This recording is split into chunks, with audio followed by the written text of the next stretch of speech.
Basketball update lang tayo mga boss. Sa ngayon, ang Detroit Pistons ay may record sa regular season na 28 wins at 10 losses at number 1 sa East standings at 3 wins ahead naman sa number 2 spot na New York Knicks. Pero sa last 10 games ng Pistons ay may record sila na 6 wins at 4 losses. At kung titingnan, maganda naman ang pinapakita ng Pistons sa regular season. Sila ang ranked number 2 sa defensive rating sa buong NBA at pang 4th naman sa points allowed. Pero pagdating sa offensive rating, pang-10 ang Detroit Pistons. And not bad naman kung tutuusin. Pero maraming mga fans at analysts ang hindi pa rin tiwala sa kakayahan ng Pistons. Parang kagaya lang din daw ito ng Cleveland Cavaliers na pang regular season lang at kinakapos naman kapag playoffs. Kaya ang management ng Pistons ngayon ay naghahanap ng another scoring option na makakatulong kay Cade Cunningham at Jalen Duren.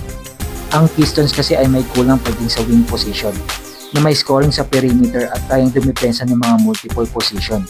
Kaya maraming analysts ang nagsasabi na mas pinapaboren pa rin nila ang teams gaya ng New York Knicks at Boston Celtics pagdating sa playoffs dahil mas experience at mas kumpleto ang lineup kumpara sa Pistons.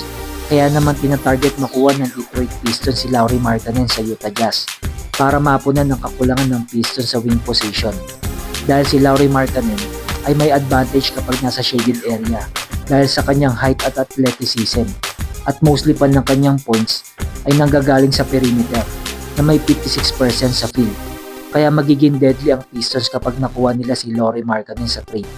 At meron din namang sapat na draft asset ang Pistons para ma-pursue ang trade sa Utah Jazz kung gugustuhin nila dahil ang Pistons ay mayroong first round pick na mahirap tanggihan ng Utah Jazz dahil sa sinasabi ang draft class ng 2026 ay maraming magagaling kaya gugustuhin ito ng Utah Jazz. Kaya kayo mga boss, ano sa tingin nyo? Dapat bang ituloy ito ng Pistons? Paki-comment naman sa ating comment section. Salamat mga boss. At kung bago ka pa lang dito sa ating channel, ay inaanyayahan kita na mag-subscribe at i-hit mo na din yung notification bell para updated ka sa paparating nating mga videos.